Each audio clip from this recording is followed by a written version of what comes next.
أعوذ بالله من الشيطان الرجيم. بسم الله الرحمن الرحيم. رب اشرح لي صدري ويسر لي أمري واحلل عقدة من لساني يفقهوا قولي يا فتاح. اللهم إني عبدك وابن عبدك وابن أمتك ناصيتي بيدك ماض في حكمك عدل في قضاؤك. أسألك بكل اسم هو لك سميت به نفسك أو أنزلته في كتابك أو علمته أحدا من خلقك أو استأثرت به في علم الغيب عندك أن تجعل القرآن ربيع قلبي ونور صدري وجلاء حزني وذهاب همي. யா அல்லாஹ், குர்ஆனை எங்கள் இதயத்தின் வசந்தமாக்குவாயாக, எங்கள் நெஞ்சத்தின் ஒளியாக்குவாயாக, எங்களது துயரத்தை நீக்கக்கூடியதாகவும் எங்களது கவலையை மறைக்கக்கூடியதாகவும் ஆக்குவாயாக. ஆமீன். أعوذ بالله من الشيطان الرجيم. بسم الله الرحمن الرحيم. إن الذين كفروا لن تغني عنهم أموالهم ولا أولادهم من الله شيئا وأولئك هم وقود النار كدأب آل فرعون والذين من قبلهم كذبوا بآياتنا فأخذهم الله بذنوبهم والله شديد العقاب. قل للذين كفروا ستغلبون وتحشرون إلى جهنم وبئس المهاد. قد كان لكم آية في فئتين التقتا فئة تقاتل في سبيل الله وأخرى كافرة يرونهم مثليهم رأي العين والله يؤيد بنصره من يشاء إن في ذلك لعبرة لأولي الأبصار. زين للناس حب الشهوات من النساء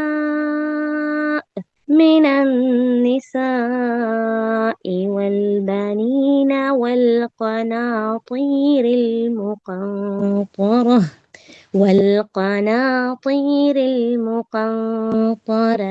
من الذهب والفضة والخيل المسومة والأنعام والحرث ذلك متاع الحياة الدنيا والله عنده حسن المآب. قل أنبئكم بخير من ذلكم للذين اتقوا عند ربهم جنات تجري من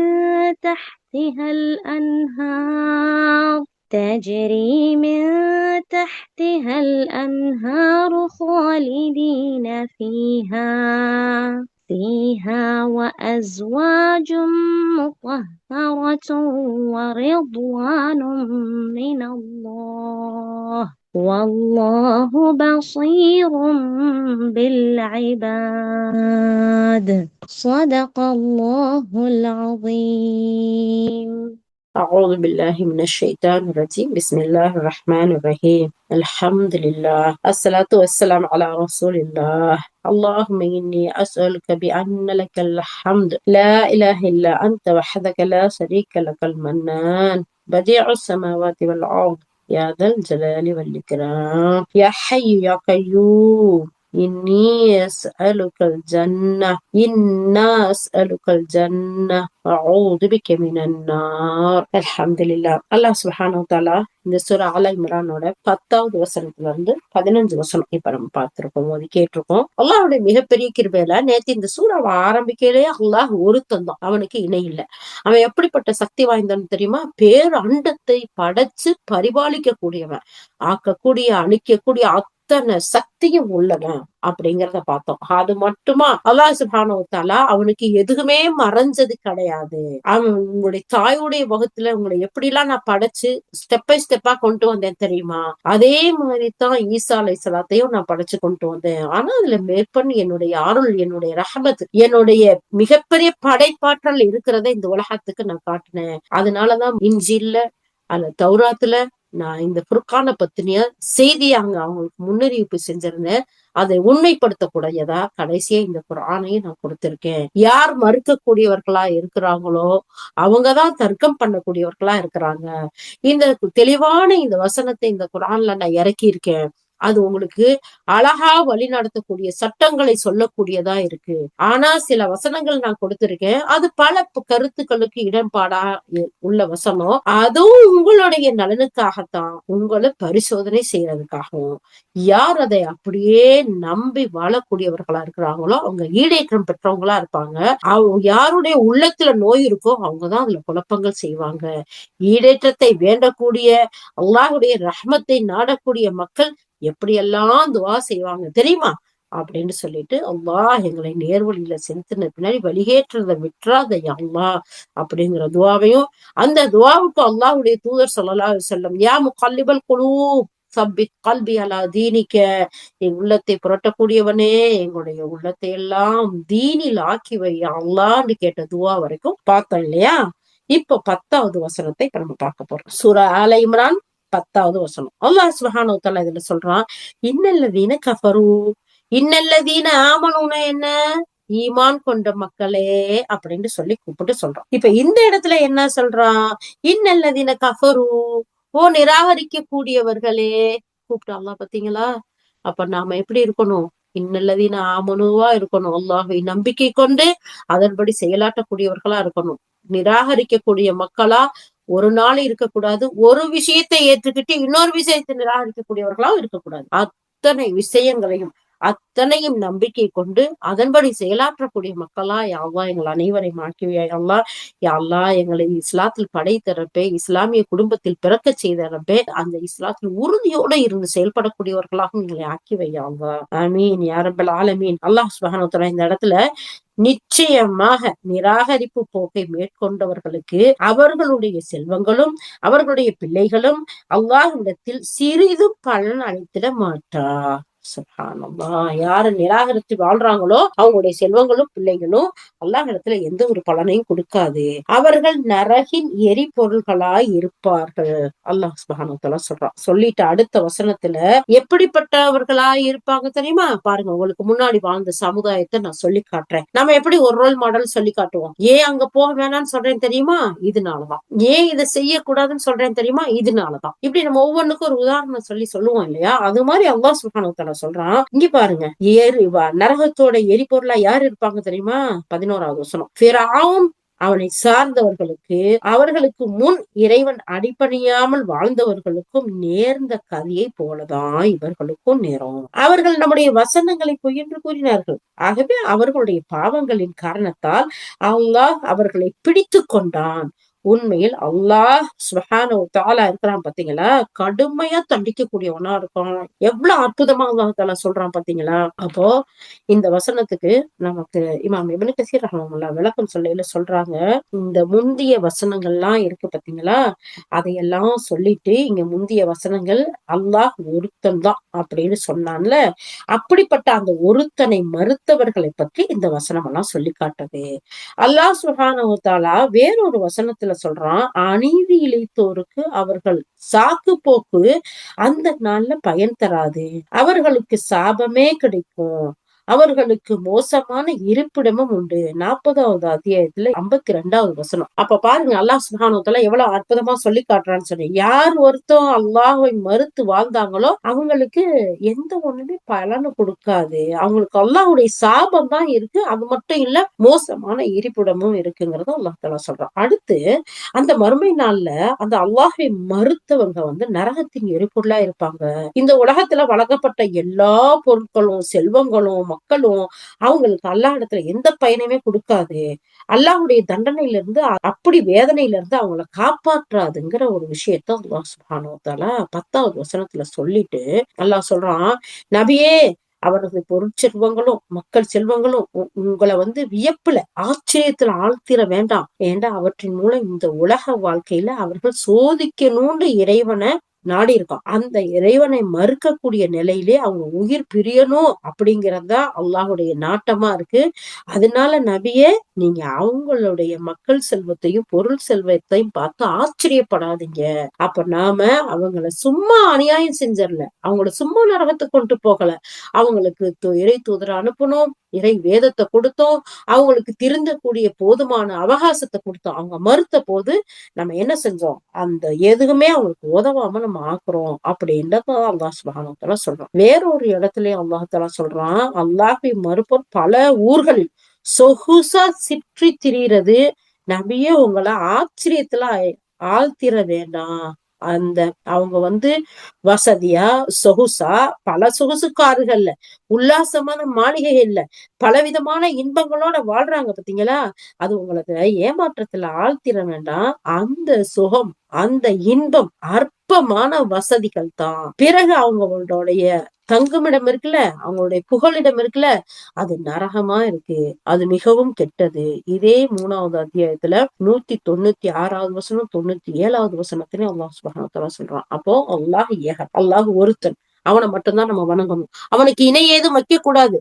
அப்படி இணை கற்பிக்கும் போது இந்த உலக வாழ்க்கை அது அவங்களுக்கு இந்த உலகத்தோட முடிஞ்சிரும். அவங்களுடைய செல்வங்களோ பிள்ளைகளோ அல்லாஹ் இடத்துல அவனுடைய தண்டனை விட்டு பாதுகாக்காது. அது மட்டும் இல்லாம அவங்க தங்கக்கூடிய இடம் மிகப்பெரிய நரகம், அல்லாஹ்வுடைய சாபம்.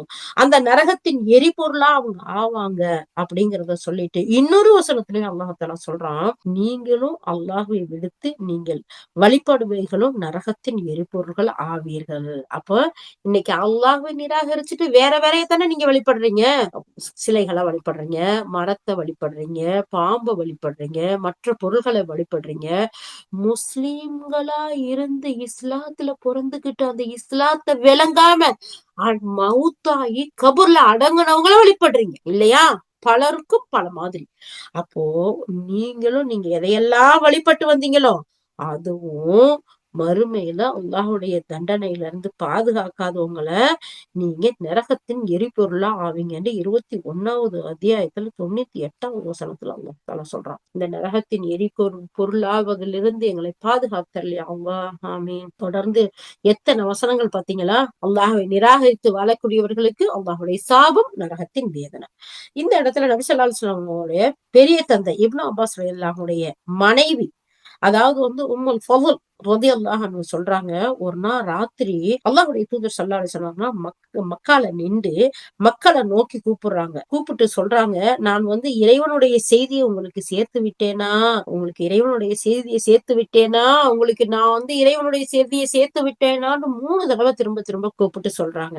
அப்போ அல்லாஹ்வுடைய தூதர் ஸல்லல்லாஹு அலைஹி வஸல்லம் உடைய நிலைய பார்த்து ரொம்ப மனம் அப்படி வேதனைக்கு ஆளான உமர் ரலியல்லாஹு, யாரு? உமர் இப்னு ஹத்தாப் ரலியல்லாஹு சொல்றாங்க, அல்லாஹ்வின் மீது ஆணையாக, ஆம் யா ரசூலல்லாஹ் ஸல்லல்லாஹு அலைஹி வஸல்லம், நீங்கள் இறைவனுடைய செய்தியை எங்களிடம் சேர்த்து விட்டீர்கள். அதற்காக நீங்க அதிகம் ஆர்வம் காட்டினீர்கள் அல்லாஹ்வுடைய தூதரே. நீங்க கடுமையா உழைத்தீங்க, அறிவுரை கூறினீங்க. ஆகவே ஆறுதல் அடையுங்கள். அல்லாஹ்வுடைய தூதர் அவ்வளவு தவிப்பா சொல்றாங்க, நான் இந்த மார்க்கத்தை உங்கள்ட்ட கொண்டு சேர்த்துட்டேனா? அல்லாஹ்வுடைய தூது செய்தி உங்கள்ட்ட சேர்த்துட்டேனா? நீங்க அதெல்லாம் புரிஞ்சுக்கிட்டீங்களா?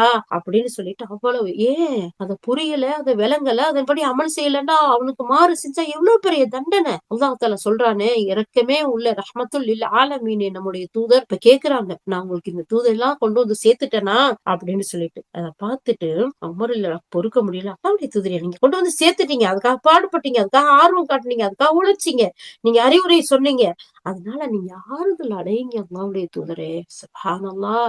இன்னைக்கு பாருங்க, எத்தனையோ பேர் இந்த குர்ஆன எதுக்காக பயன்படுத்துறாங்க? மௌத்தான வீட்ல ஓதுறதுக்கு, இல்ல பரக்கத்துக்கு ஓதுறதுக்கு, இல்ல ஏதோ நன்மை நடக்கணுங்கிறதுக்காக பர்ட்டிகுலர் சொல்ல சூறாக்கள் அது இல்லாம இல்ல. அது அல்லாஹ் சுப்ஹானஹு வ தஆலா இந்த அல்லாஹ்வுடைய வார்த்தை, இதுகளுக்கு தனி ஒரு பரக்கத்தை அல்லாஹ் சுப்ஹானஹு வச்சிருக்கான். ஆனா அதுக்காக மட்டுமா இந்த வேதத்தை அல்லாஹ் இறக்குனா, இந்த குர்ஆனை இறக்குனா, ரமலான்ல மட்டும் ஓதிட்டு தூக்கி வைக்கிறதுக்கா இறக்குனா? இல்ல. இது நம்மளுடைய வாழ்க்கையின் வழிகாட்டி. நமக்கு நம்ம ஒவ்வொரு ஸ்டெப்லயும் நமக்கு ஒவ்வொரு விஷயத்தையும் சொல்லிக் கொடுக்கக்கூடிய நம்மளுடைய கைட் புக். இது எனி டைம் நம்ம எடுக்கணும், ஓதணும், படிக்கணும், அதோடைய தர்ஜுமாக்களை விளங்கணும். அது அழகான முறையில அதோடைய தப்சீர் விளக்கங்களை பார்த்து நம்ம ஒவ்வொருத்தரும் நமக்கு முன்னாடி எப்படி வாழ்ந்தாங்கன்னு அது மாதிரி நம்மளுடைய வாழ்க்கையை அமைச்சுக்கணும். அப்பதான் நமக்கு ஈடேற்றோங்கிறத சொல்லி காட்டுறதுக்கு தான் அல்லாஹ் சுப்ஹானஹு வ தஆலா இந்த புக், இந்த கிதாப, அவனுடைய வார்த்தையை நமக்கு இறக்கி இருக்கான். அவங்களுடைய தூதர் கேக்குறாங்க, நான் எத்தி வச்சுட்டேனா, உங்களுக்கு சொல்லிட்டேனா, நீங்க புரிஞ்சிட்டீங்களா அப்படின்னு சொல்லிட்டு. சோ அப்ப இந்த இடத்துல உம்முல் ஃபضல் ரலியல்லாஹு அறிவிக்கிறாங்க, இந்த மாதிரி அல்லாஹ்வுடைய தூதர் சொல்லும்போது உமர் ரலியல்லாஹு தஆலா, இல்ல யா ரசூலல்லாஹ், நாங்க கேட்டுட்டோம், நீங்க அமைதியா இருங்க, நாங்க புரிஞ்சுக்கிட்டோம், நீங்க எதுக்காக உழைச்சிருக்கீங்க அப்படின்னு சொல்றாங்க. அப்போ நபி ஸல்லல்லாஹு அலைஹி வஸல்லம் சொல்றாங்க, அதுக்கு பின்னாடி ஒரு நாள் இறை நம்பிக்கை, ஈமான் ஒரு நாள் மேலோங்கியே தீரும். அப்போ இறை மறுப்பு இருக்குல்ல, குஃப்ர், அது பல இடத்துக்கே திரும்பி போயிரும். மக்கள் வந்து இஸ்லாத்தை எடுத்துக்கொண்டு கடல்ல பயணம் செஞ்சு போய் நிச்சயமா இந்த இஸ்லாத்தை பத்தி சொல்லுவாங்க. மேலும் சொல்றாங்க, நிச்சயமா இன்னொரு காலம் மக்களுக்கு வரும். அப்போ அவர்கள் வந்து குர்ஆனை தாமும் ஓதுவாங்க, பிறருக்கும் கற்பிப்பாங்க. அந்த பெருமையில அவங்க, நாங்க ஓதிட்டோம், நாங்க தெரிஞ்சுக்கிட்டோம், எங்களை விட சிறந்தவர் யாருன்னு சொல்லிக்கிருவாங்க. ஆனா அவங்கள்ட்ட எந்த நன்மையும் இருக்காது அப்படின்னு சொல்றாங்க. இந்த செய்தியை கேட்டதுமே உடனே தோழர்கள்லாம் கேக்குறாங்க, அல்லாஹ்வுடைய தூதரே, அவங்க யாரு அப்படின்னு கேக்குறாங்க. அதுக்கு அவங்க அல்லாஹ்வுடைய தூதர் ஸல்லல்லாஹு அலைஹி வஸல்லம் சொல்றாங்க, அவங்க உங்கள்ல உள்ளவங்கதான், அவர்கள் நரகத்தின் எரிபொருளா ஆவாங்கன்னு நபி ஸல்லல்லாஹு அலைஹி வஸல்லம் பதில் சொல்றாங்க. அல்லாஹ் இந்த மாதிரியான சூழ்நிலையை விட்டு எங்களை பாதுகாத்தருள்வாயாக யா அல்லாஹ். நேத்து நம்ம பார்த்தோம் இல்லையா, இந்த இஸ்லாத்துல முதல்ல குழப்பத்தை ஏற்படுத்தினவங்க ஹாரிஜியா. அவங்க எப்படி அல்லாஹ்வுடைய தூதர் சொல்றாங்க, அவங்களுடைய ஓதுதல, அவங்களுடைய தொழுகைய, அவங்களுடைய அமல் இபாதத்தை உங்களோட ஒப்பிட்டு பார்த்தா உங்களோடது நத்திங், அந்த அளவுக்கு அவங்க இருப்பாங்க. ஆனா அது உள்ளத்துக்கு போய் சேரும், அதன்படி வாழ்க்கை இருக்காது. அவங்க இந்த உலக வாழ்க்கையை தான் பெருசா நினைச்சு குழப்பத்தை ஏற்படுத்துவாங்க. அதே மாதிரி இங்கேயும் சொல்றாங்க பாருங்க, உங்களுக்கு பின்னாடி இன்னும் ஒரு சிலர் வருவாங்க, அவங்க குர்ஆன் ஓதுவாங்க, அமல் செய்வாங்க, நாங்க ஓதிட்டோம், நாங்க எல்லாத்தையும் இப்ப சொல்லி கொடுத்துட்டோம்னு பெருமை அடிக்கக்கூடியவர்களா அவங்க என்ன செய்வாங்க, அவங்க இருப்பாங்க. ஆனா அவங்கள்ட்ட எந்த ஒரு நன்மையுமே இருக்காது. அவங்க நரகவாசின்னு சொல்றாங்க. யா அல்லாஹ். அப்ப இந்த இடத்துல இவ்வளவு அற்புதமா அல்லாஹ்வுடைய தூதர் சொல்லி காட்டுறாங்கன்னா எதுக்காக? வெறும் வாய் வார்த்தையா போயிடக்கூடாது, வீண் செயலா போயிடக்கூடாது, தற்பெருமைக்காக எந்த ஒண்ணும் செஞ்சிடக்கூடாது, இஹ்லாஸோட அல்லாஹுக்காக நம்ம ஒவ்வொரு செயலும் சொல்லணும், செய்யணும். நம்மளுடைய குர்ஆன் ஓதுதலா இருந்தாலும் சரி, நம்முடைய தப்சீர் விளக்கங்களா இருந்தாலும் சரி, திக்ர் திலாவத்தா இருந்தாலும் சரி, குடுக்கல் வாங்கலா இருந்தாலும் சரி, நம்முடைய ஒவ்வொன்றும் அல்லாஹுக்காக இருக்கணும், இஹ்லாஸோட இருக்கணும். அப்பதான் அதுக்கு கூலி. வெளிப்பாட்டுக்காக செஞ்சோம்னு சொன்னா அல்லாஹ் சுப்ஹானஹு வ தஆலா அத்தனையும் நரகத்துல வீசக்கூடியவனா இருக்கான். அப்போ யார் வந்து அல்லாஹ்வுடைய வசனங்கள் வந்தும் நிராகரிக்கிறாங்களோ அவர்கள் அல்லாஹ்வுடைய சாபத்திற்கும், கோபத்திற்கும், நரகத்திற்கும் உரியவங்கங்கிறது இந்த 10வது வசனம் நமக்கு சொல்லி காட்டுது. அல்ஹம்துலில்லாஹ். ரொம்ப தெளிவா புரிஞ்சிருப்போம். அல்ஹம்துலில்லாஹ். அதன்படி செயல்பட கிருபை செய்ய அல்லாஹ். 11வது வசனம் என்ன சொல்றான்? ஃபிரௌனை அவனுடைய சமுதாயத்தையும் பாத்தீங்களா? அவங்களுக்கு முன்னாடி இருந்த மக்களை பாத்தீங்களா? அவங்க இப்படிதான் நிராகரிச்சாங்க. அதனால நம்ம என்ன செஞ்சுட்டோம், அந்த இறை மறுப்பாளர்களுக்கு அவங்களுடைய செல்வமோ, அவங்களுடைய மக்களோ, அவங்களுக்கு அவங்களுடைய பொருளாதாரமோ எந்த ஒரு பயனையும் கொடுக்கல. அவங்கள அழிக்கப்பட்டாங்க, சோதனைக்குள்ளாக்கப்பட்டாங்க. அவங்க அல்லாஹ்வுடைய சான்றுகள்ல, அத்தாட்சிகள்ல போய் சேர்ந்துட்டாங்க. இறை தூதர்களை எல்லாம் பொய்ன்னு சொன்னாங்க. அப்படிப்பட்ட மக்களா ஃபிரௌனும் அவனுடைய சமுதாயமும் அதுக்கு முன்னாடி வாழ்ந்தவர்களும் இருந்தாங்க. இப்படிப்பட்ட கதி இப்படிப்பட்ட நிலைமை உங்களுக்கு வந்துடக்கூடாது. மக்களே எச்சரிக்கையோட இருங்கிறத அல்லாஹ் சுப்ஹானஹு வ தஆலா 11வது வசனத்துல நமக்கு சொல்லி காட்டும் இல்லையா? அதனால சொன்னதோட மட்டும் இல்ல, அதோட முடிவுல அல்லாஹ் தஆலா சொல்றான் பாருங்க, அல்லாஹ் கடுமையா தண்டிக்கக்கூடியவனா இருக்கான். அவன் கடுமையா தண்டிப்பவனும் வதைக்கக்கூடிய வேதனை தருபவனா இருக்கான். அவன்கிட்ட யாரும் தப்ப முடியாது. அதுவும் அவன்கிட்ட நழுவி போயிடவும் முடியாது. அவன் நினைத்ததை செய்து முடிக்கக்கூடியவனா இருக்கான். அவனே அனைத்தையும் மிகைத்தவனா இருக்கான். அவனை தவிர வேற இறைவன் இல்ல. அவனை அன்றி வேற இரட்சகனும் கிடையாது. இத நம்ம உறுதியா நம்பி நம்ம வாழ்ந்தோம்டா நினைவைப்புக்கு நம்ம போக மாட்டோங்கிறத அல்லாஹ் உறுதியா இந்த இடத்துல சொல்றான். சதீதுல் இகாப் அப்படிங்கிற ஒரு விஷயத்தையும் அல்லாஹ் தஆலா சொல்லி காட்டுறான். அவனுடைய பண்புல இதுவும் ஒரு பண்பா இருக்கு. எப்படி ரஹ்மானா இருக்கானோ, எப்படி ரஹீமா இருக்கானோ, அதே மாதிரி அல்லாஹ் சுப்ஹானஹு வ தஆலா இந்த இடத்துல தான் ஷதீதுல் இகாபா இருக்கான். கடுமையா தண்டிக்கக்கூடியவனா இருக்கான். வதைக்கும் வேதனையை கொடுக்கக்கூடியவனா இருக்கான். யாருக்கு? நிராகரிப்பாருக்கு. 12வது வசனத்துல அல்லாஹ் சுப்ஹானஹு வ தஆலா சொல்றான், எனவே நபியே, உமது அழைப்பை ஏற்க மறுத்தவர்களிடம் நீர் கூறும், நீங்கள் வெகு விரைவில் கீழடக்கப்படுவீர்கள். மேலும் நீங்கள் நரகத்தை நோக்கி கூட்டம் கூட்டமாக விரட்டி செல்லப்படுவீர்கள். அதுவோ மிக கெட்ட தங்குமிடம். யார விரட்டிக்கிட்டு போவோம்? மனுஷரையா? ஆடு மாடுகளை, அனிமல்ஸ்களை. அந்த மாதிரி அல்லாஹ் இங்க சொல்றான் பாருங்க. சொல்லிட்டு அல்லாஹ் அடுத்து சொல்றான், நீங்க இந்த ஒரு சந்தர்ப்பத்தை நினைச்சு பாருங்க. பத்ர் போர் நடந்துச்சுல, அதுல மோதிக்கொண்ட 2 பிரிவினர்களிடம் திண்ணமாக உங்களுக்கு மிகப்பெரிய படிப்பினை தரும் சான்று இருக்குது. ஒரு பிரிவினர் அல்லாஹ்வுடைய வழியில் போரிட்டுக் கொண்டிருந்தார்கள். மற்றொரு பிரிவினர் அவனை நிராகரித்தவர்களாக இருந்தார்கள். நம்பிக்கையாளர்களை விட நிராகரிப்பாளர்கள் 2 மடங்கு அதிகமாக இருந்ததை பார்ப்பவர்கள் தங்கள் கண்களால் பார்த்து கொண்டிருந்தார்கள். ஆயினும் அல்லாஹ் தான் நாடுகிறவர்களுக்கு உதவி செய்து வலுவூட்டுகின்றான் என்பதை போரின் முடிவு நிரூபித்து விட்டது.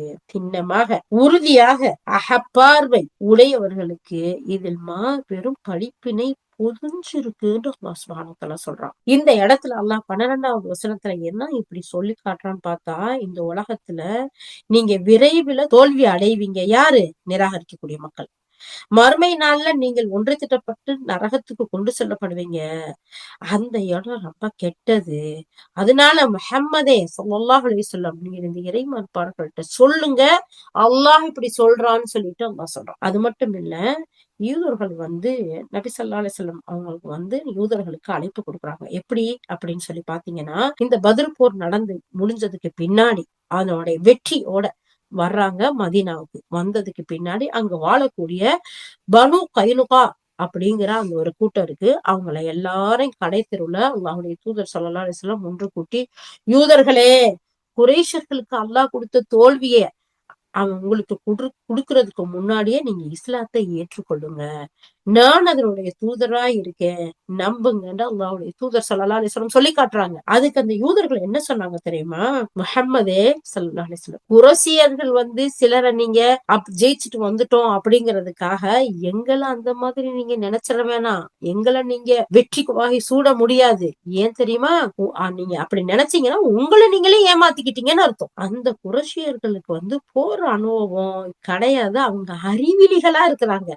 நாங்க அறிவுள்ள மக்களா இருக்கோம். எப்படி பாருங்களேன். அதனால அல்லாஹ்வின் மீது சத்தியமா, நீங்க எங்களோட போரிட்டா நாங்கள் தான் வீரம் நிறைந்த மக்களா இருக்கோங்கிறத நீங்க பாப்பீங்க. எங்களை போன்ற யாரையும் நீங்க இதுவரைக்கும் சந்திச்சிருக்கவே மாட்டீங்க. அப்படிங்கிறத எங்களோட போர் செஞ்சீங்கன்னா நீங்க புரிஞ்சுக்கிருவீங்க அப்படின்னு சொல்றாங்க. சுப்ஹானல்லாஹ். அல்லாஹ்வுடைய தூதர் ஸல்லல்லாஹு அலைஹி வஸல்லம் பத்ர் போருக்கு போயிட்டு வந்துட்டு பாத்தீங்களா அல்லாஹ் எப்படிப்பட்ட வெற்றியை கொடுத்தான். நீங்க இந்த மாதிரி அந்த குறைஷியர் மாதிரி தோல்வி அடையக்கூடாது. இஸ்லாத்தின் பக்கம் வாங்க, இந்த இஸ்லாத்தை ஏற்றுக்கங்க. நீங்க வேதம் கொடுக்கப்பட்ட மக்களா இருக்கீங்க. உங்களுக்கு இத பத்தின முன்னறிவிப்பு இருக்கு அப்படிங்கிற விஷயத்த சொல்லி இஸ்லாத்தின் பக்கம் அழைச்சா அவங்க என்ன சொல்றாங்க? அவங்கள மாதிரி நாங்க ஒண்ணும் தெரியாதவங்க கிடையாது. நாங்க அறிவுள்ள மக்கள் தெரியுமா? நாங்கள் பெரிய சக்தி வாய்ந்த மக்கள் தெரியுமா? நீங்க எங்க கிட்ட மோதி பாருங்க, அப்புறம் தெரியும். எங்களை மாதிரி ஒரு சக்தியான மக்கள் வேற யாரும் இல்லைங்கிறத புரிஞ்சுக்குவீங்கன்னு அவங்க பதில் சொல்றாங்க.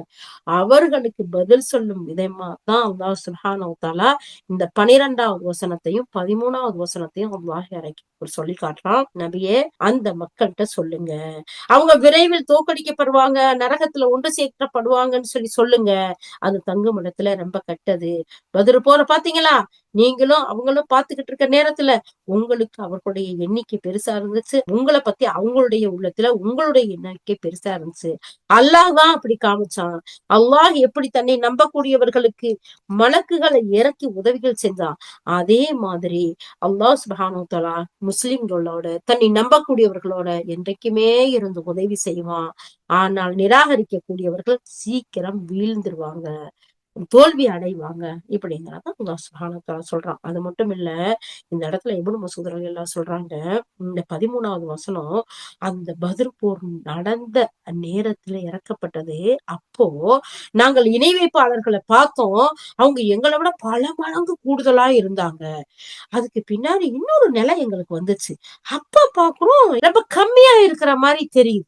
இந்த இடத்துலதான் 8வது அத்தியாயத்துல 44வது வசனத்தை இமாம் இப்னு கஸீர் ரஹ்மத்துல்லாஹி சொல்றாங்க, அவர்கள் எங்களை விட ஒரு ஆள் கூட கூடுதலா எங்களுக்கு தென்படல, அப்படி ஒரு நிலை எங்களுக்கு ஒரு நேரத்துல இருந்துச்சு இப்படின்னு சொல்றாங்க. இந்த வசனத்துக்கு இப்னு இஸ்ஹாக் ரஹ்மத்துல்லாஹி சொல்லும் போது இப்னு மஸ்ஊத் ரலியல்லாஹு சொன்னாங்கல்ல, அந்த விஷயத்த பாத்தீங்கன்னா எங்களுடைய கண்களுக்கு எதிரிகள் ரொம்ப குறைந்த எண்ணிக்கையா தென்பட்டாங்க. அவங்க எங்களுக்கு அருகில இருந்த தோழர்கிட்ட ஒருத்தர்ட்ட நான் கேட்டேன், உன்னுடைய பார்வையில அவங்க எவ்வளவு பேர் இருப்பாங்க, எங்க சுமார் எவ்வளவு இருப்பாங்க சொல்லு அப்படின்னு கேட்டப்போ, ஒரு 70 பேர் இருப்பாங்களா அப்படின்னு அவர் சொல்றாரு. அவங்க அவருக்கு யாரு, இவங்க 300 சொச்சம் சஹாபாக்கள், 313 சொல்றாங்க, 17 சொல்றாங்க, அதுல கருத்து வேற்றுமை இருக்கு. 300க்கு கொஞ்சம் அவங்க இருக்கிறாங்க. ஆனா வந்த எதிரிகள் எவ்வளவு இருக்கிறாங்க, 900ன்னு சொல்றாங்க, 1000ன்னு சொல்றாங்க, 1000 சில்றங்கிறதையும் சொல்றாங்க. அதுலயும் கருத்து வேற்றுமை இருக்கு. அப்போ இவங்களை விட 3 மடங்கு இருக்காங்க. ஆனா அல்லாஹ் சுப்ஹானஹு வ தஆலா இவங்களுக்கு எப்படி காட்டினானா, 70 பேர் அவங்க இருப்பாங்களா அப்படின்னு. அப்படியே கொஞ்சம் நெஞ்சம் கூட போனாலும் ஒரு 100 பேர் இருக்கலாம் அப்படின்னு சொல்ற அளவுக்கு இருந்தாங்களாம். இந்த போர் முடிச்சதுக்கு பின்னாடி அந்த போர்ல சிறப்புடிச்சாங்கல்ல, அந்த எதிரிகள்ட்ட ஒருத்தர்கிட்ட கேக்குறாங்க இவங்க, நீங்க எவ்வளவு பேர்ப்பா இருந்தீங்க அப்படின்னு சொல்லி. அப்ப அவர் சொல்றாராம், 1000 பேர் இருந்தோம்னு சொல்றாராம். அப்ப அல்லாஹ் சுப்ஹானஹு வ தஆலா எப்பேற்பட்ட உதவிய அல்லாஹ்வுடைய தூதருக்கும் அவங்கள பின்பற்ற இறை நம்பிக்கையாளர்களுக்கு அல்லாஹ் கொடுத்தா பாத்தீங்களா. அல்லாஹு அக்பர். அதத்தான் அல்லாஹ் தஆலா சொல்றான், அவங்களுடைய எண்ணிக்கைய உங்களுக்கு குறைத்தும் அவங்களுடைய எண்ணிக்கைய உங்களுக்கு குறைத்தும் உங்களுடைய எண்ணிக்கைய அவங்களுக்கு குறைத்தும் நம்ம காட்டணும். நாம செய்ய வேண்டியது நிகழ்த்த வேண்டியது நிகழ்த்தணும், நடக்க வேண்டியது நடந்து முடியணும் அப்படிங்கிறதுக்காக அப்படின்னு அல்லாஹ் தஆலா சொல்லிட்டு சொல்றான். இன்னொரு வசனத்துல, நீங்கள் சொற்பமானவர்களா இருந்த போது பதில்ல உங்களுக்கு அல்லாஹ் உதவி புரிந்தான் இல்லையா, அது மாதிரி உங்களுக்கு உதவி புரிவான் அப்படின்னு சொல்லிட்டு இதே 3வது அத்தியாயத்துல 123வது வசனத்துல அல்லாஹ் தஆலா சொல்றான். சொல்லிட்டு அல்லாஹ் தஆலா சொல்றான், தன் நாடுறவர்களுக்கு அவனுடைய உதவியை வெளிப்படுத்துவான். உண்மையிலேயே சிந்திக்கக்கூடிய மக்களுக்கு இந்த வசனங்கள்ல நிறைய படிப்பினை இருக்கு. அதுல விளக்கம் சிந்திச்சு விளங்கக்கூடியவர்களுக்கு அந்த படிப்பினைய அவங்க எடுத்துக்கிடுவாங்க. அது மூலம் அல்லாஹ்வுடைய முடிவும் செயலும் அவர்களுக்கு அவங்களுடைய இந்த உலக வாழ்க்கையிலையும் மறுமை வாழ்க்கையிலையும் இறை நம்பிக்கையாளர்களுக்கு உதவுகின்ற ஒரு ஏற்பாடா அது இருக்கும். அதை அவங்க உணர்ந்து கொள்வாங்க அப்படிங்கிறதையும் அல்லாஹ் சுப்ஹானஹு வ தஆலா இந்த 13வது வசனத்துக்கு விளக்கம் சொல்றான். இந்த இடத்துல பதில் போர் சம்பந்தமா நிறைய விஷயங்களை சொல்றாங்க. அல்ஹம்துலில்லாஹ் நமக்கு இது போதுமான விளக்கமா இருக்கு. 14வது வசனத்துல அல்லாஹ் சுப்ஹானஹு வ தஆலா என்ன விஷயத்த சொல்றான்னு பாருங்களேன். பெண்கள் இருக்காங்கல்ல, அந்த பெண்கள், பிள்ளைங்கள் இருக்காங்கல்ல, அந்த பிள்ளைங்கள், தங்கம் மற்றும் வெள்ளி, அதோட பெருங்குவியல், உயரகமான குதிரை, கால்நடைகள் மற்றும் வேளாண்மை நிலங்கள் ஆகியவற்றின் மீது மோகம் கொள்வது மனிதனுக்கு அழகாக்கப்பட்டிருக்கு. எதையெல்லாம் நாம விரும்புவோமோ ஒவ்வொரையும் அல்லாஹ் சுப்ஹானஹு வ தஆலா அதாவது சூரா ஆல இம்ரான் 14வது வசனத்துல எவ்வளவு அழகா பட்டியல் போட்டு லயனா லிஸ்ட் பண்ணி அல்லாஹ் காட்டுறான் பாருங்க. பெண்கள், பிள்ளைகள், தங்கம் மற்றும் வெள்ளியிலான பெரும் குவியல்கள், உயர் ரக குதிரைகள், கால்நடைகள் மற்றும் வேளாண்மை நிலங்கள் ஆகியவற்றின் மீது மோகம் கொள்ளுவது, விரும்புவது மனிதர்களுக்கு அழகாக்கப்பட்டுள்ளது. ஆனால் இவை அனைத்தும் இவ்வுலகின் சில நாள் வாழ்க்கைக்குரிய சாதனங்களே ஆகும். நம்ம அது எல்லாம் நிலைச்சிருந்து காப்பாத்தும்னு நினைச்சுதானே இதெல்லாம் சேர்க்கிறோம். அதுக்கு பின்னாடி ஓடுறோம், தொழுகையெல்லாம் மிஸ் பண்றோம். அடகாலால் காலாம் பேணி எந்த காலத்துல இருக்கீங்கன்னு சொல்லிட்டு இருக்கோம். ஆனா அதை பத்தி அல்லாஹ் சுப்ஹானஹு வ தஆலா சொல்லும்போது இந்த எல்லாமே சில நாள் வாழ்க்கைக்குரிய சாதனங்களா இருக்கும். நிச்சயமா அல்லாஹ் தஆலா இந்த இடத்துல சொல்றான் பாருங்க, திண்ணமாக அழகிய உறைவிடம், அழகிய தங்குமிடம் அல்லாஹ்விடம் தான் இருக்கிறது. அது அல்லாஹ் சொல்லிட்டு சொல்றான், சொல்லுங்க நபியே, சொல்லுங்க இந்த மக்கள்கிட்ட, நீங்க கூறுங்க, இவற்றை விட சிறந்தது எது என்று நான் உங்களுக்கு அறிவிக்கட்டுமா? இதை விட சிறந்தது வேறதா இருக்கும். பாருங்களேன், பெண்கள், பிள்ளைகள், தங்கம், வெள்ளி, அதோட பெரும் குவியல், அப்போ குதிரைகள், இப்ப பல விதமான வாகனங்கள், கால்நடைகள், வேளாண்மை நிலங்கள், தோட்டம், துறவு, சொத்து, சுகம், இதுகெல்லாம் விட சிறந்த ஒண்ணு இருக்கா? அத பத்தி அல்லாஹ் சொல்ல போறானா? அல்லாஹ் தஆலா அதை விட சிறந்ததை நான் உங்களுக்கு அறிவிக்கணுமா அப்படின்னு இந்த மக்கள்கிட்ட கேளுங்க. அது என்ன தெரியுமா? யார் இறையச்சத்தோட வாழ்கிறார்களோ அவர்களுக்கு அவர்களின் இறைவனிடத்துல சுவனம் உண்டு. அது இதையெல்லாம் விட சிறந்தது. அந்த சுவனம் எப்படிப்பட்டதா இருக்கும் தெரியுமா? அவற்றின் கீழே ஆறுகள் ஓடிக்கிட்டு இருக்கும். அவர்கள் அங்கே நிலையா தங்கி வாழ்வார்கள். தூய்மையான மனைவியர் இங்க இருப்பாங்க. தூய்மையானவங்க. அவங்க அவங்க கூட உடன் இருப்பார்கள். அது மட்டும் இல்ல, அல்லாஹ்வின் முஹப்பத், அல்லாஹ்வுடைய உவப்பையும் அவங்க பெறுவாங்க. அல்லாஹ் தன்னுடைய அடியார்களின் நடத்தையை ஆழ்ந்து கவனிப்பவனா இருக்கான். அல்லாஹ் உற்று பார்க்கிறான். யார் யார் எங்கெங்க போறா, என்னென்ன செய்றா, அப்படி பார்த்து இரையச்சம் உடையவர்களுக்கு, அந்த இரையச்சம் உடைய வாழ்க்கையை வாழ்ந்தவர்களுக்கு இதை விட சிறந்ததை நான் கொடுக்கிறேன். எல்லாத்துக்கும் மேல என்னுடைய அன்பு, என்னுடைய மஹப்பத், என்னுடைய ரிதா, அந்த பொருத்தத்தை கொடுக்குறேன்னு அல்லாஹ் தஆலா சொல்றான். சுப்ஹானல்லாஹ். வாங்க இதுக்கு போய் விளக்கத்தை பார்ப்போம்.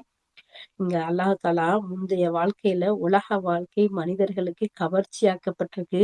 அந்த கவர்ச்சியிலேயே பெண்கள், ஆண் மக்கள் உள்ளிட்ட இன்பங்கள்ல பல வகை இருக்குன்னு அல்லாஹ் தஆலா சொல்றான். அந்த பல வகையில பெண்களையே முதல்ல அல்லாஹ் தஆலா சொல்லி காட்டுறான். உலக பொருட்கள்லயே, சாதனங்கள்லயே ரொம்ப விருப்பமானது எதான்?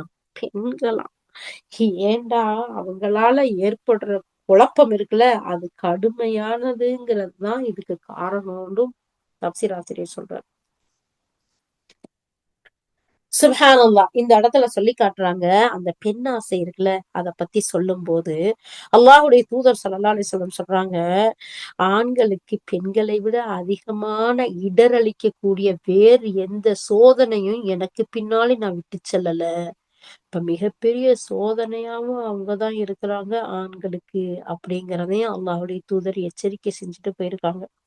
இந்த ஹதீஸ ஒசாமா பின் ஸைத் ரலியல்லாஹு அறிவிக்கிறாங்க. சஹீஹுல் புகாரில ஹதீஸ் நம்பர் 5096வது ஹதீஸா, முஸ்லிம் ஷரீஃப்ல, இப்னு மாஜா, திர்மிதி, முஸ்னத் அஹ்மதுலலாம் இந்த ஹதீஸ் வருது. யா அல்லாஹ். இது மட்டும் இல்ல, பெண்களை ஒரு போக பொருளா, ஒரு சிற்றின்பமா அப்படி நினைக்கிறாங்கல்ல, அவங்களுக்குரிய விஷயம்.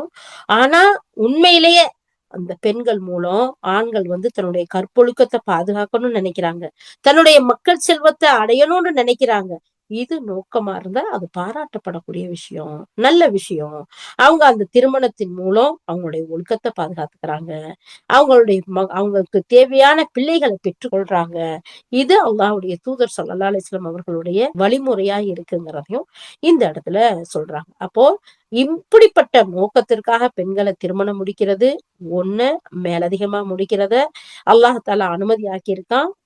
4 மனைவி வரைக்கும் தற்போது உள்ள ஆண்களுக்கு. அதுல நீதமாக யாருக்கு நடக்க முடியுமோ அவர்களுக்கு. அப்படி இல்லாத போது நீங்க ஒன்றையே கொண்டு போதுமாக்கிக்கங்க அப்படிங்கிறதும் அல்லாஹ் சுப்ஹானஹு வ தஆலா சொல்ல விஷயத்தையும் இந்த இடத்துல நம்ம ஞாபகப்படுத்தி பார்த்துக்கலாம். அது மட்டும் இல்லாம நபி ஸல்லல்லாஹு அலைஹி வஸல்லம் சொல்றாங்க, இவ்வுலகம் முழுவதும் பயனளிக்கும் செல்வங்களை, இந்த உலகத்துல இருக்க செல்வங்கள்லாம் பயன் தரக்கூடியது. அந்த பயனளிக்கக்கூடிய செல்வத்திலேயே மிகப்பெரிய செல்வம் என்ன தெரியுமா? இவ்வுலக செல்வங்களே மிகவும் மேலானது ஒரு நல்ல மனைவி, ஒரு மனுஷனுக்கு கிடைக்கிறது, ஒரு ஆணுக்கு கிடைக்கிறதுதான்.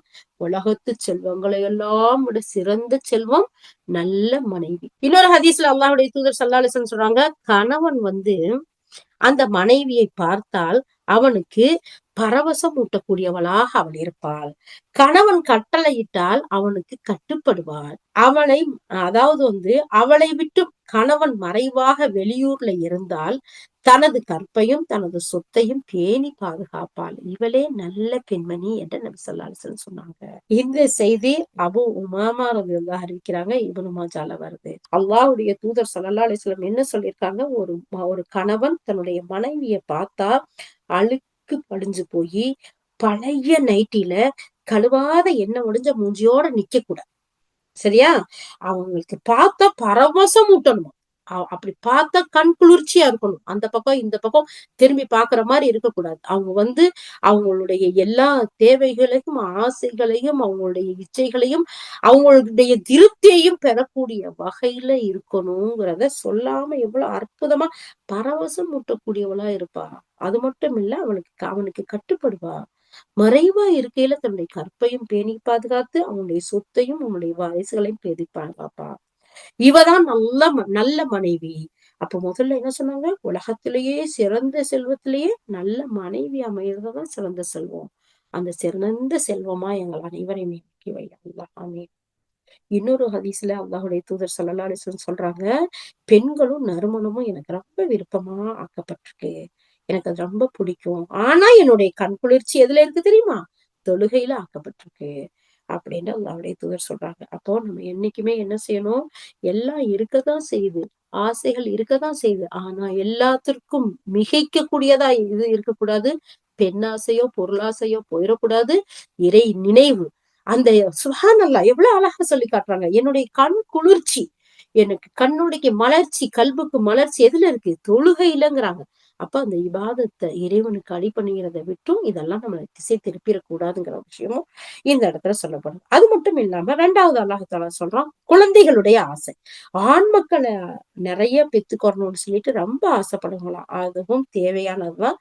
ஹலாலான முறையில நம்ம தேடுறது, அதுவும் வரவேற்கத்தக்கது, பாராட்டுக்குரியது அப்படிங்கறத சொல்றாங்க. ஏன்னா அல்லாஹ்வுடைய தூதர் ஸல்லல்லாஹு அலைஹி வஸல்லம் சொல்றாங்க, குழந்தை பேறு அதிகம் பெற்றுக் கொடுக்கக்கூடிய பாசமிக்க பெண்ணை நீங்கள் மணந்து கொள்ளுங்கள். ஏனென்றால் மறுமை நாள்ல எல்லா சமுதாயத்துக்கும் முன்னாலேயே நீங்களே அதிக எண்ணிக்கையில் உள்ளவர்களா இருக்கணும்னு நான் எதிர்பார்க்கிறேன்.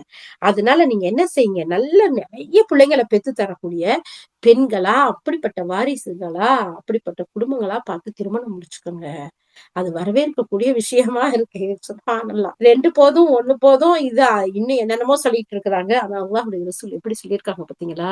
அப்ப அதிகமான பிள்ளைகளை பெற்றுக் கொடுக்கக்கூடிய பெண்மணியா இருக்கணும். யா அல்லாஹ். அது மட்டும் இல்ல, அல்லாஹ் தஆலா சொல்றான், அதுக்கு அடுத்து பொண்ணு ஆசை, பொருட்களை சேர்க்கிறது. அப்ப அந்த ஆசையும் இருக்க வேண்டியதான். அந்த இடத்துலயும் நம்ம ஹலால் ஹராம் பேணி இருக்கக்கூடியவர்களா இருக்கணும் அப்படின்னு சொல்றாங்க. அது மட்டும் இல்ல, கால்நடைகள். கால்நடைகளை பத்தியும் அல்லாஹ் சொல்லி காட்டுறான். அது நமக்கு அல்லாஹ்வுக்கு நன்றி செலுத்த வகையில இருக்கக்கூடியதா இருக்கணும். அப்படி இருக்கிறது நமக்கு மிகப்பெரிய அல்லாஹ் இடத்துல உயர்ந்த அந்தஸ்துகளை பெற்றுக் கொடுக்கக்கூடியதா இருக்குது. அப்போ அல்லாஹ் சுப்ஹானஹு வ தஆலா இந்த குதிரைகளை பகட்டுக்காக நம்ம வளர்க்க கூடாது.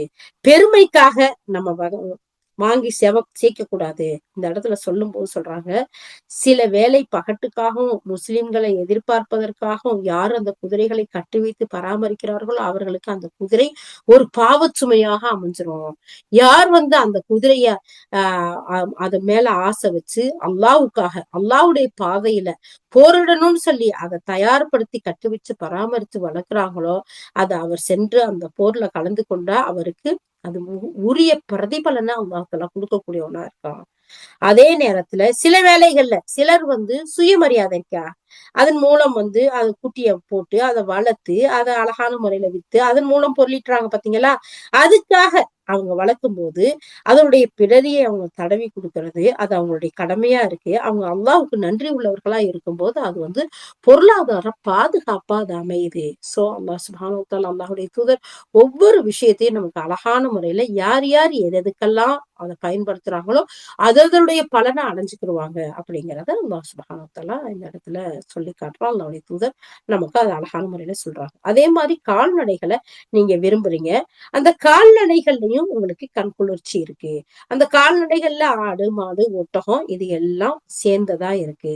அது மட்டும் இல்லாம மண்ணாசை கொண்டவர்களா இருக்கீங்க, அதுலயும் மோகம் உங்களுக்கு இருக்கு. அதான் அல்லாஹ் தாலா சொல்லிட்டு வேளாண்மை நிலங்கள் எப்படிப்பட்டது தெரியுமா? அது நீங்க விரும்பக்கூடியவர்களா இருக்கீங்க. அது பயிர் செய்வதற்கு, மரம் செடி கொடி வளர்ப்பதற்கு, நடுறதுக்கு ஒரு ஒரு உரிய நிலப்பகுதியா இருக்கு. நபி ஸல்லல்லாஹு அலைஹி வஸல்லம் இத பத்தி சொல்லும்போது சொல்றாங்க, ஒரு மனிதனுடைய செல்வத்திலேயே சிறந்தது அதிக குட்டிகள் ஈண்டும் குதிரைகளும், அதிக விளைச்சல்கள் தரும் பேரீச்ச மர தோப்புகளும் ஆகும். அதனால இதுகள் எல்லாம் நீங்க அழகிய முறையில விரும்புறது உங்களுக்கு ஆகமாக்கப்பட்டதா இருக்கு அப்படிங்கிறத சொல்றாங்க. இந்த செய்தியெல்லாம் கேட்டதும் உமர் ரலியல்லாஹு அல்லாஹ்வுடைய தூதர்ட்ட எப்படி கேக்குறாங்க பாருங்களேன். ஆசைகள், பொருள்கள் விரும்புவத மனிதர்களுக்கு அழகாக்கப்பட்டிருக்குன்னு 14வது வசனத்துல அல்லாஹ் தஆலா சொல்றான். இத சொல்லிட்டு சொல்றாங்க, இறைவா அவற்றையெல்லாம் நீ எங்களுக்கு அழகாக ஆக்கி விட்டு பின்னர் எப்படி நாங்கள் அவற்றை தவிர்த்து கொள்ள இயலும் அப்படின்னு சொல்லி கேக்குறாங்க. யாரு? உமர் ரலியல்லாஹு அதுக்கு பதில் சொல்லக்கூடிய வகையில தான் 15வது வசனத்தை அல்லாஹ் தஆலா அப்ப இந்த கால்நடையை விட, இந்த மண்ணை விட, இந்த குதிரை வாகனங்களை விட, இந்த பொருள்களை தங்கம் வெள்ளியை விட, பெண்களை விட சிறந்த ஒன்றை நான் உங்களுக்கு சொல்லட்டுமா? அதுதான் அல்லாஹ்விடம் இருக்கக்கூடிய சொர்க்க சோலைகள், அலங்காரங்கள். இந்த உலகத்துல இருக்கிறது சில நாட்களுக்கு, அது அழிஞ்சு போகிறது ஒரு குறிப்பிட்ட நாளைக்கு உள்ளதா இருக்கு. ஆனா அந்த சொர்க்க சோலைகள் இருக்கு பாத்தீங்களா? அது அல்லாஹ்வை அஞ்சக்கூடியவர்களுக்கு அந்த சோலைகள் இருக்கு. அதுல ஆறுகள் ஓடிக்கிட்டு இருக்குது. அல்லாஹ் சுப்ஹானஹு வ தஆலா அதுல நிரந்தரமா நீங்க இருப்பீங்க. அது உங்களுக்கு என்னைக்குமே தீர்ந்து போகாது. அதை விட்டு நீங்க வெளியேற மாட்டீங்க அப்படிங்கிற இந்த 15வது வசனத்தை அல்லாஹ் தஆலா சொல்லி காட்டுறான். சுப்ஹானல்லாஹ். அந்த தூய்மையான வாழ்க்கையும், அந்த தூய்மையான துணைவிகளும் உங்களுக்கு கிடைப்பாங்க. இந்த உலக பெண்களுக்கு ஏற்படக்கூடிய உடல் ரீதியான எந்த ஒரு அழுக்கோ, அசுத்தமோ, இயற்கை உபாதையோ, ஒரு மாதவிடாய் பிரச்சனையோ, இல்ல பிரசவ போக்கோ எந்த ஒண்ணுமே உங்களை பாதிக்காது. அவங்க தூய்மையான பெண்களா இருப்பாங்க. அல்லாஹ்வுடைய உவப்பும் கிடைக்கும் உங்களுக்கு. அல்லாஹ் அவர்கள் மீது மிகப்பெரிய மஹப்பத்து கொண்டவனா இருப்பான். அல்லாஹ் அந்த மக்கள் மேல கோபம் கொள்ள மாட்டான். யார் இறை அடியார்களா இருக்கிறாங்களோ, இதெல்லாம் அழிஞ்சு போகக்கூடியது. இதெல்லாம் இந்த சாதாரண இந்த உலகத்துக்கு உரியது.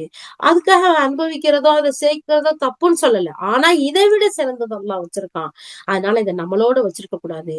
இது அல்லாஹ் சொன்ன வகையில தான தர்மம் செய்யறது, ஜக்காத்து கொடுக்கிறது, பிறருக்கு, ஏழைகளுக்கு, எளியவர்களுக்கு, வறியவர்களுக்கு, அல்லாஹ்வுடைய மார்க்கத்துக்காக கொடுத்து உதவுறது, அப்ப அதுல ஹலால் ஹராம் பேணுறது, அதுல நம்ம மார்க்க விஷயத்தை புறக்கணிச்சுட்டு போகாம அது பக்கம் போறதுல இருந்து பாதுகாப்பா இருக்கிறது.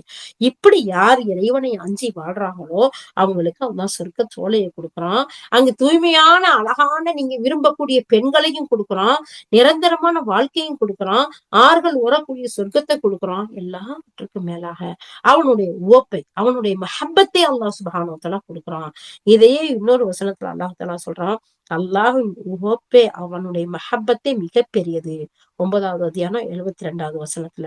அப்போ அல்லாஹ்வுடைய அழகிய அந்த நிரந்தரமான இன்பங்களை விட இறைவனுடைய அந்த மஹப்பத் ரிதா, அந்த அன்பு இருக்கு பாத்தீங்களா? அது மஹத்தானது.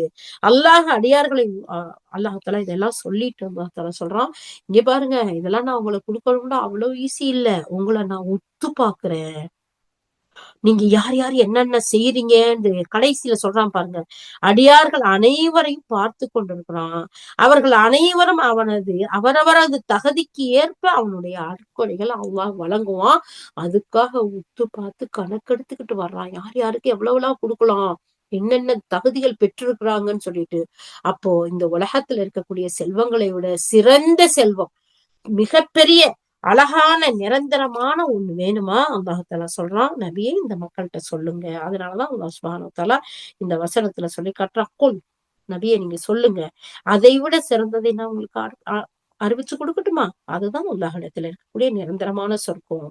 சோலைகள் நிறைந்தது, ஆறுகள் ஓடக்கூடியது, தூய்மையான துணைவியர்கள். எந்த பெண்களை நம்ம ஆசைப்பட்டோமோ, எந்த பெண்கள் நமக்கு அழகா இருப்பாங்களோ, எந்த பெண்கள் கண்குளிர்ச்சியா இருப்பாங்களோ, எந்த பெண்கள் மூலம் நம்ம ஆறுதலை தேடணுமோ, அப்படிப்பட்ட சிறந்த பெண்களை அல்லாஹ் தஆலா வச்சிருக்கான். இங்க நீங்க நீதியோட நடந்துக்கங்க, நியாயமா நடந்துக்கங்க, அல்லாஹ்வை எஞ்சி வாழுங்க.